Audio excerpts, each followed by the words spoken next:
அனைவருக்கும் வணக்கம். திருவாளர் சக்திவேல் வந்திருக்காரு. நீர் மருத்துவத்தை பற்றி தெரிந்து கொள்ள வந்திருக்காரு. ஒரு அரை மணி நேரம் அவர்கிட்ட பற்றி பேசியிருக்கேன். அவங்க துணைவியாரும் வந்திருக்காங்க. எல்லாத்துக்கும் சாதாரண பிரச்சனை தான். இந்த உணவு பழக்கத்தை மாற்றி அமைக்க தெரியல. ரெண்டாவது நோயற்ற வாழ்வு வாழ்றது ரொம்ப எளிமை. அந்த ஒரு வைரம் கிடச்சிட்டா அந்த வைரத்தை நீங்கள் உணர்ந்துட்டிங்கன்னா எதையும் தியாகம் பண்ணலாம். இது எப்படி பார்த்தீங்கன்னா 5ஆம் அறிவை தாண்டி, புலன்களை தாண்டி, 6ஆம் அறிவு பகுத்தறிவை தாண்டி, 7ஆம் அறிவை எட்டி பிடிக்கிற யோகிகள் முறை தான் அது. இயற்கையாகவே பரிணாமத்தில் சில யோகிகள் தோன்றினார்கள். அது இயற்கை அவர்களை தோற்றுவித்தது. அது பேர் பரிணாம வளர்ச்சி. அதை இயற்கை தேர்வு அல்லது நேச்சுரல் செலக்ஷன் சொல்லுவாங்க. அவர்கள் இயற்கை சட்டத்தை புரிந்து கொண்டு இயற்கை பாடத்தை எழுதினார்கள். அந்த இயற்கை பாடத்தை படிக்காத காரணத்தினால் நமக்கு சாபக்கேடு நோயாக மாறிவிட்டது. நாம் முயற்சி செய்தால் அவர்கள் எழுதி வைத்த பாடத்தை சொல்லுக்கெடுக்கிற ஆசான் மூலமாக முறையாக கற்றுக்கொண்டால் நாமும் மேல்நிலை அடைய முடியும். நாம் என்ன அடைய முடியும்? அந்த மேல்நிலை அடைவதற்கு ரொம்ப எளிய வழிதான் இந்த நீர் மருத்துவம் என்கின்ற ஒரு இயற்கை முறை. இது ஒரு பரிணாம அறிவு. எத்தனை முறை நீங்கள் விட்டு விட்டு செய்தாலும் மேன்மை அடையலாம். 1000 முறை விடலாம், 1000 முறை தொடங்கலாம். இது ஒன்றும் பெருசாக விஷயம்லாம் ஒன்றும் இல்லை. நீங்கள் பல்லு விளக்குற மாதிரி குடலை விளக்க வேண்டியதுதான். நீங்கள் சாப்பிட்டுட்டு பல்லு விளக்குறீங்க, நாம் சாப்பிட்டுட்டு குடலை விளக்க சொல்கிறோம். இது ஒன்றும் இல்லை. அப்போ சாப்பிட்டுட்டு சுத்தம் செய்கின்ற முறையை தவிர வேறு ஒன்றும் இல்லை. சாப்பிட்டுட்டு என்ன செய்கிற முறை? சுத்தம் பண்ணுறோம், குடலை சுத்தம் பண்ணுறோம், அவ்வளவுதான். நீங்கள் உலகமே அந்த பல்லை துளக்குறாங்க, பல்லை விளக்குறாங்க, தொண்டை வரைக்கும் சுத்தப்படுத்துகிறாங்க. அது சரியான முறை தான். ஆனால் அதற்கப்புறம் ஏன் குடலை சுத்தம் செய்கிறேன்னா அந்த பழக்கம் மட்டும் கிடையாது. அவையார் கூட மாதம் ஒரு முறை, வாரம் ஒரு முறை அப்படிலாம் அவர் சொல்கிறாங்க. இதே பேர் பார்த்தீங்கன்னா ஆச்சார கோவைன்னு 14 கீழ்கணக்கு 3 இருக்குது. பார்த்தீங்கன்னா ஆச்சார கோவைன்னு சொல்லுவாங்க. இனியவை 40, இதான் 40 ஆச்சார கோவை, நாதடியார், திருக்குறள் அதில் வரும். அந்த ஆச்சார கோவைன்னு மனிதன் எப்படி வாழ வேண்டும் என்று அதை சொல்லுது. ஆனால் அதெல்லாம் நேரடியாக மருத்துவத்தில் வரலை. ஆனால் வெங்கடேசனுங்கிற மாபெரும் விஞ்ஞானி புத்தகத்தை கொடுங்க. வெங்கடேசனுங்கிற மாபெரும் விஞ்ஞானி இந்த புத்தகத்தை காட்டி எங்கிட்ட இருக்கு அப்படி காட்டிருக்கு. அது ஒரு புத்தகம் வச்சுங்களா. இங்கே ஒரு அப்ளிகேஷன் வச்சுருங்க. இங்கே ஒரு புத்தகம் ரேஷனல் போச்சு. இந்த புத்தகத்தை ஆராய்ச்சி பண்ணிட்டு தான் வச்சுருங்க. இந்த புத்தகத்தை ஆராய்ச்சி பண்ணிட்டு தான் அவர் கண்டுபிடிச்சார். இப்போ நீங்கள் என்ன பண்ணீங்கன்னா, அந்த காலையில் எந்திரிக்கிறீங்க. காலையில் 8 வழக்கம் போல் எத்தனை மணிக்கு வேணால் எந்திரிக்கலாம்.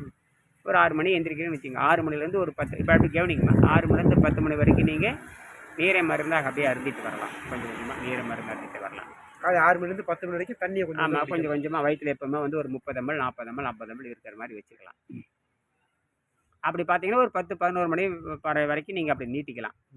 அப்போ பார்த்தீங்கன்னா இந்த சிறுநீர் கடுமையான வாடையோடு மஞ்சள் நிறமாக முதல் நாளே வெளியேறும் என்பதை உணர முடியும். வாடையும் கடுமையாக இருக்கும். அதுக்கப்புறம் உணவு பழக்கத்தை நீங்கள் ஆரம்பிக்கலாம். உணவு பழக்கத்தை ஆரம்பிக்கலாம். உணவு பழக்கம் தான் சொல்கிறான். உணவு அவசியத்துக்கு சொல்லவே இல்லை. உணவு பழக்கத்தை ஆரம்பிக்கலாம். அல்லது நாங்கள் சொல்லக்கூடிய சில உணவுகள் வச்சுருக்கோம். அது பார்த்திங்கன்னா இந்த பேரிச்சி, திராட்சை, கடலை பொரி இதெல்லாம் இருக்குது.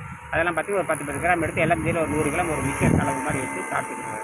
அதில் நார்ச்சத்து இருக்கும், நீர்ச்சத்து இருக்கும், வேர்ச்சத்து இருக்கும், பொரி இருக்கும், கடல் இருக்கும், உடல் திராட்சை இருக்கும், உடல் பேரிச்சி இருக்கும், எல்லாம் சேர்ந்து இருக்கும். ஒரு 100 கிராம் சாப்பிட்டோன்னா இந்த நல்ல மென்று சாப்பிட்ற இந்த பசி அடங்கிடும். அதுக்கப்புறம் நீங்கள் மருந்து அருந்துகிட்டே வரலாம். ஒரு 2 மணி வரைக்கும் நீங்கள் அருந்துட்டு இந்த 2 மணி போல் கீரை சோறு இருக்கு இல்லையா, கீரை, ஒரு கீரை உங்களுக்கு என்ன கீரை பிடிக்குதோ, என்ன கீரை வெங்காயம் போட்டு தாளிச்சுட்டு ஒரு கட்டி சோறு வச்சுக்கிட்டு பிணைஞ்சி அந்த கீரை சோறு சாப்பிட்றீங்க. அது அப்படியே மறுபடியும் சாப்பிட்டு முடிச்சிடுறீங்க. ஒரு 1/2 மணி நேரம் கழிச்சதுக்கப்புறம் மறுபடியும் நீரை மருந்தாக அருந்துகிட்டே போகிறீங்க. இப்படியே போனால் சாயங்காலம் ஒரு 6 மணி 7 மணி வந்துடுமா. அந்த 7 மணிக்கு என்ன பண்ணிங்கன்னா மறுபடியும் உங்களுக்கு வேணுங்கிற காய்கறி, எந்த காய்கறியோட வச்சுக்கலாம். காய்கறி வச்சு ஒரு சப்பாத்தி வச்சு, ஒரு சப்பாத்தி அழகாக சுட்டு வச்சு அந்த காய்கறி வேணுங்கிற காய்கறிகளை மேலே போட்டு உப்பு காரம் குறைவாக போட்டு மேலே எலுமிச்சை மரத்தை புழிஞ்சிட்டு அந்த சப்பாத்தியோடு சாப்பிட்டீங்கன்னா நல்லா மென்று சாப்பிட்டு அவ்வளோ சுவையாக இருக்கும். அதுக்கப்புறம் நீங்கள் படுக்க போகிற வரைக்கும் நீரை மருந்து அருந்துகிட்டே வாங்க. இப்படியே படிப்படியாக செஞ்சுட்டு வந்தீங்கன்னா ஒரு 10-15 நாளில் உங்களுக்கு எப்போ வசதியோ அதுக்கு தகுந்த மாதிரி இந்த நேரத்தை அப்படியே தள்ளி போடுங்க. நேரத்தை 10 மணிக்கு சாப்பிட்றது, 11 மணிக்கு 12 மணிக்கு சாப்பிட்றது, 12 மணிக்கு 12 மணிக்கு சாப்பிட்றது, 1 மணிக்கு, இப்படியே உங்களுக்கு சௌகரியம் போல் நீட்டிகிட்டே வந்தீங்கன்னா ஆகாரம் குறைஞ்சிக்கிட்டே அப்போ 2 வேலை அதெல்லாம் உங்கள் விருப்பம் போல், உங்கள் விருப்பம் தான் அதெல்லாம். நீங்கள் இந்த சைவ உணவை நீங்கள் விருப்பம் போல் சாப்பிட்டுக்கலாம். அப்படியே வர்றப்போ மாலை ஒரு வேளை கட்டாயமாக ஒரு 180 நாளைக்கு ஒரு 6 மாதத்துக்கு நீங்கள் வச்சுக்கோங்க. அப்படியே செஞ்சுட்டே வந்தீங்கன்னா படிப்படியாக உடம்பானது தனக்கு தேவையான உண்மையான எடையை மட்டும் வச்சுக்கிட்டு மன ரீதியாக என்னென்ன சாப்பிட்டீங்களோ அதெல்லாம் வெளியே அனுப்பிச்சிடும். தான் தயாரிக்கிறத மட்டும் வச்சுக்கும். இப்போ பாருங்கள், நான் மரத்துலேருந்து பேசுகிறேன். இந்த மரம் தான் இனிதான் மாறி இருக்கிறார். 100 கோடி ஆண்டுக்கு முன்பாக 100 கோடி ஆண்டுக்கு முன்பாக ஒரு செல் உயிராக இருந்த இந்த ஒரு செல்லுன்னா இவ்வளோ பெருசு கிடையாது, கண்ணுக்கு தெரியாத செல்லாக இருந்தது. புல்லு மாதிரி அந்த புல்லாகி பூடாகி பல்லுருமாய் மனிதராய் தேவராய் கணக்கிலான மணிவாசகரை பாடுறாரு. மாணிக்க வாசகர் திருவாசகத்தில் பாடுவார். அதே தான் இது. அப்போ 50 கோடி ஆண்டுக்கு முன்பாக ஒரு புல்லாக இருந்த நாம் இன்னைக்கு என்ன மனுஷனாக மாறிட்டோம். அது இது வந்து 1ஆம் அறிவு. எனக்கு 6ஆம் அறிவு தாண்டி 7ஆம் அறிவு. 7ஆம் அறிவு என்கிற இயற்கையிலிருந்து சக்தி எடுத்துக்கிறது, வசியப்படுத்துறது மாதிரி. இது வசிய முறை, இது சாதாரண விஷயம். அதனால இது புரிய மாட்டேங்குது எல்லாருமே. வசியப்படுத்துதல். நீங்கள் 100 கோடி செலவு பண்ணால் ஆரோக்கியத்தை வசியப்படுத்த முடியாது. 100 கோடி செலவு பண்ணால் ஆரோக்கியத்தை வசியப்படுத்த முடியாது. காற்றை வசியப்படுத்த முடியாது. நீரை வசியப்படுத்த முடியாது. ஆரோக்கியத்தை வசியப்படுத்த முடியாது. ஆகாயத்தை வசியப்படுத்த முடியாது. நீங்கள் நினச்ச பொருளை கூட வசியப்படுத்த முடியாது. இப்போ வந்து எனக்கு ஒரு 50 ரூபா எனக்கு சம்பாதிச்சு கொடுத்தாரு. இப்போ வந்தவரே எனக்கு ஒரு புத்தகத்தில் எனக்கு வந்து புத்தகத்து கடைக்காரர் எனக்கு 50 ரூபா கொடுத்துருவான். சேல்ஸ் டிஸ்கவுண்ட் எனக்கு 50 ரூபா கொடுத்துட்டாரு. இப்படி ஒன்றுமே இல்லையே. அப்போ ஆரோக்கியத்தை புரிஞ்சுக்கிட்டுக்காக இது கிடைக்க போகுது. இதுதான் விஷயமே.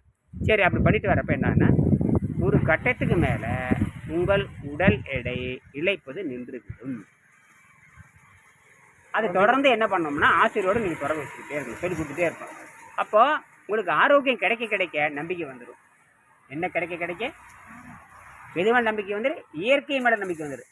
ஏனே நீங்கள் நம்ப வேண்டாம். எதை நம்புறீங்க? அப்போ இயற்கை சட்டத்தை நாங்கள் சொல்கிறோம். நான் உங்களை நோய் குணமாக்க போகிறேன். இயற்கை தான் உங்களை குணமாக்கும். அதனால தான் இயற்கை சட்டத்தை உணர்ந்தவர்கள் தான் பெரிய பெரிய யோகிகள், ஞானிகள். ஆனால் இயற்கை சட்டத்தை உணராததுனால தான் இவங்க என்ன பண்ணிட்டாங்கன்னா, மருந்தினால் அழுத்தி வைக்க முடியும். அந்த மருந்தினால் அழுத்தி வைக்க முடிகிறத வந்து மக்கள் ஆணித்தரம் நம்புறனால நோய் நீங்குதுன்னு தப்பாக புரிஞ்சுக்கிட்டாங்க. நோய் நீக்கினதுக்கு வரலாறே கிடையாது. அப்படி பார்த்தா எல்லாரும் பெரிய பெரிய அரசியல்வாதிகளை 100 கோடி 1000 கோடி 10,000 கோடி கொடுப்பாங்க, ஃபீஸ் கொடுப்பாங்க. திருடி வச்சிருக்கிற பணம் தானே, நம்ம நாட்டு உழைக்கிற பணமா? ஆனால் அவங்க அப்படி பணத்தை கொடுத்துமே யாரும் தப்பிக்க முடியலையே. அப்போ தெரிஞ்சு போச்சா? அப்போ நோய் வந்து நோவால் தான் சாகணும். தடி எடுத்தவன் தடியால் தான் சாகணும். அந்த மாதிரி தான் அது இயற்கை சட்டம். நாம் என்ன பண்ணோம்னா, இயற்கை சட்டத்தை புரிந்து கொண்டு உணவு பழக்கத்தில் நீங்கள் பணக்காரனாக இருக்கலாம், ஆனால் உணவு பழக்கத்தில் ஏழையாக இருக்க வேண்டும். எதில் ஏழையாக இருக்கணும்? ஆரோக்கியத்தில் பணக்காரனாக இருக்கணும். உணவு பழக்கத்தில் ஏழையாக இருந்தால் மட்டும்தான் ஆரோக்கியம் என்கிற பணக்காரங்களுக்கு கிடைப்பான். பழமொழியே சொல்லுவாங்க, அந்த காலையில் ராஜா மாதிரி சாப்பிடணும், மத்தியானம் சாதாரண, நைட்டில் பிச்சைக்கார மாதிரி சாப்பிடணும். அப்படி கூட வச்சுக்கலாம். பழமொழியே சொல்லுவாங்க. இருக்கலாம் இருக்கலாம் இருக்கலாம். கரெக்டாக சொல்லிட்டாரு. எங்கேயோ ஒரு சொன்ன வார்த்தை புரியுது. அதான் சொன்னேன். அப்போ உணவு பழக்கத்தில் ஏழையாக இருக்கணும். ஓ ரைட்டரா? அப்போ ஆரோக்கியத்தில் ராஜாவாக இருக்கலாம். அப்போ தான் எனக்கு இல்லை போக போக தான் புரியுது. அப்போ நம்ம நடைமுறையை வந்து யாரும் சொலவாடையை எழுதி வச்சிருக்கிறாங்க. இந்த பயிற்சி பண்ணும்பொழுது தான் அந்த சொலவாடை நமக்கு பொருத்தமாக மாறுகிறது. நமக்கு புரியுது, இல்லைன்னா புரியாது. இது நோயற்ற வாழ்வே குறைவுற்ற செல்லும் சொல்கிறீங்க, ஒரே வரையில் முடிச்சுட்டீங்க. நோயற்ற வாழ்வே இங்கே எங்கே இருக்குது? எங்கே விற்கிறாங்களா? எங்கேயாவது இங்கே இந்த லட்சுமியில் விற்கிறாங்களா? மகாலில் விற்குதா? இல்லை எங்கேயாவது எத்தனை அடுக்ககம், எத்தனை கார்பரேட் நிறுவனங்கள், எத்தனை ஹாஸ்பிட்டல், எத்தனை இருக்குது? இங்கே எங்கே விற்கிறாங்களா யாராவது? ஹெல்த் சோல்டு அன்சோல்டு, அந்த பேட்டரி இதுக்காக லாட்ரி விற்கிறப்ப சோல்டு இல்லை அப்படின்னு விற்கிற மாதிரி எதா ஹெல்த் சோல்டு எங்கேயாவது விற்றுருக்காங்க? அப்படிலாம் ஒன்றுமே இல்லையே. இல்லை. அதனால் அதை கடைப்பிடிங்க. ரொம்ப எளிமையானது, வலிமையானது. நீங்கள் எப்பொழுது வேணாலும் உங்கள் உணவு பழக்கத்தை மாற்றிக்கலாம். எப்பொழுது வேணாலும் உணவு பழக்கத்தை மாற்றலாம். நீங்கள் விட்டு விட்டு செய்யுங்க. ஏன் கஷ்டப்படுறீங்க? மனம் விரும்பிச்சுன்னா செய்யுங்க. இதை விட்டு விட்டு செய்யறதுனால பாதிப்பு எதுவும் வராது. அதெல்லாம் எதுக்கு வருது? அதெல்லாம் ஒன்றும் வராது. அதெல்லாம் வந்து ஒன்றுமே வராது. 4 தடவை கீழே விழுக்கிறேன், அப்புறம் 2 நாள் சைக்கிள் ஓட்டலை, அடுத்து 4 நாள் கீழே விழுக்கிறேன் சைக்கிள், அப்படியே போகிற பழகிற மாதிரி அப்புறம் சைக்கிள் கை விட்டு ஓட்டுற மாதிரி தான் இதுவுமே. எப்பயுமே சித்திரமும் கைப்பழக்கம், செந்தமிழும் நாப்பழக்கம், அந்த மாதிரி தான் விட்டு விட்டு செய்யுங்க. நிச்சயமாக மிகப்பெரிய வெற்றி 6 மாதத்துக்குள்ளே கிடைக்கும். உங்களுக்கு கிடைக்கும். 2வது வந்து நீங்கள் உங்களுக்கு நீங்களே சொந்த மருத்துவராக இருக்கிறது மிகப்பெரிய ஒரு வைரம். அது இப்போ நீங்கள் வந்து மருத்துவர் ஆயிடுறீங்க, அவ்வளோதான். முடிஞ்சால் பிறகு சொல்லித்தாங்க. இல்லையே நீங்கள் உங்களுக்கு ஆசிரியராக இருந்து மேன்மைப்படுத்துங்க. உங்களை பார்த்து 4 பேர் புரிஞ்சுக்கிட்டும் ரொம்ப சொற்பத்தில் நீங்களும் வாழலாம். பிறருக்கு இந்த மாதிரி வழி இருக்கப்பா, ஏன் லட்சக்கணக்கில் செலவு பண்ணுறீங்க? இப்போ ஒரு வழி இருக்குது, நான் போய் பார்த்தேன், எனக்கு நல்லா இருக்குது, இதான் புத்தகம் இருக்குது, ஆதாரம் இருக்குது, பொருட்படுத்து கல்லூரியில் போய் சேருங்க. குறைய செலவில் வாடுறதுக்கு முயற்சி பண்ணுங்கள். தேவையில்லாம் காசை செலவு பண்ணி வீணாக மரணிக்காதீங்கன்னு சொல்கிறதுக்கு முயற்சி பண்ணுங்கள். நீங்கள் தப்பிக்கிறதுக்கு முயற்சி பண்ணுங்கள். இல்லை ஒரு மேஜிக்கோ மந்திரமோ எல்லாம் உங்கள்கிட்ட தான் இருக்குது. எல்லாமே யாருக்கு இருக்குது? நீங்கள் தான் முயற்சி பண்ணணும். தெய்வத்தால் ஆகாதனினும் முயற்சி தன் மெய்வர்த்த புனிதரும் என்று புரிந்து கொண்டு திருவாளர் சத்யா அவர்கள் திருச்சி மாவட்டத்துக்கு நல்ல ஒரு வழிகாட்டியாக இருந்து பிறருக்கு சொல்லிக் கொடுத்து இந்த மக்களை மேன்மைப்படுத்தணும். சரிங்களா? செய்வீங்களா? செய்யுங்க. உங்களோட ஆசீர்வாதத்தில் சொல்லலாம். செய்யுங்க. நிச்சயமாக நடக்குங்க ஐயா. நல்லது நடக்கும். செய்யுங்க. சரிங்களா? மீண்டும் வேறு ஏதாவது வேணும்னு தொடர்பு கொண்டு கேளுங்க. உங்களுக்கு சொல்கிறேன்.